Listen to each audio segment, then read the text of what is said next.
ये कहा जाता है कि जिंदगी चुनौती का दूसरा नाम है। हम अक्सर अपने आसपास ऐसे लोगों को देखते हैं जो जिंदगी की चुनौतियों से जूझते नजर आते हैं, लेकिन सप्तिका जैसे लोग अपने जज्बे से जिंदगी की मुश्किलों के सामने डट कर खड़े हैं और बाकी लोगों के लिए प्रेरणा का स्रोत बन रहे हैं। देखिए बीबीसी सहयोगी यूएल मब्रूक की ये रिपोर्ट। ये है सप्तिका, जिनके जन्म से ही हाथ नहीं हैं। उनके पैर तो हैं, लेकिन एक पैर में 4 और दूसरे पैर में बस 3 उंगलियां हैं। पर इससे उनकी हिम्मत नहीं टूटी। संगीत के प्रति उनकी ललक कम नहीं हुई और वो अब संगीतकार बनने की राह पर आगे बढ़ रही हैं। सप्तिका का जन्म साल 2003 में श्रीलंका के उत्तरी प्रांत वावुनिया में हुआ। सप्तिका के माता पिता से कुछ लोगों ने कहा कि वो इस बच्चे को किसी अनाथालय में दे दें, लेकिन माता पिता ने ऐसा नहीं किया और सप्तिका को बड़े अरमानों से पाला।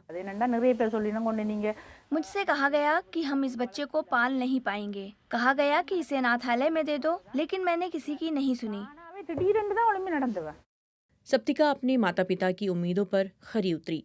उन्होंने पैरों को ही अपना हाथ बना लिया।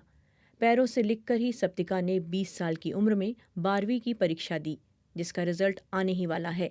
स्कूल में शुरू में बाकी बच्चों की तरह लिख नहीं पाती थी। शिक्षक भी मुझे हैरान परेशान होकर देखते थे, तो मैंने भी और बच्चों की तरह मेहनत करके पढ़ाई की। रोजमर्रा के काम और पढ़ाई के अलावा सप्तिका ने अपने पैरों से संगीत को भी साधना शुरू किया। इसमें सप्तिका को अपने नाना से बड़ी मदद मिली। सप्तिका के पिता वावुनिया के एक होटल में काम करते हैं। सप्तिका को इस सफर में अपने पिता का हर कदम पर साथ मिला।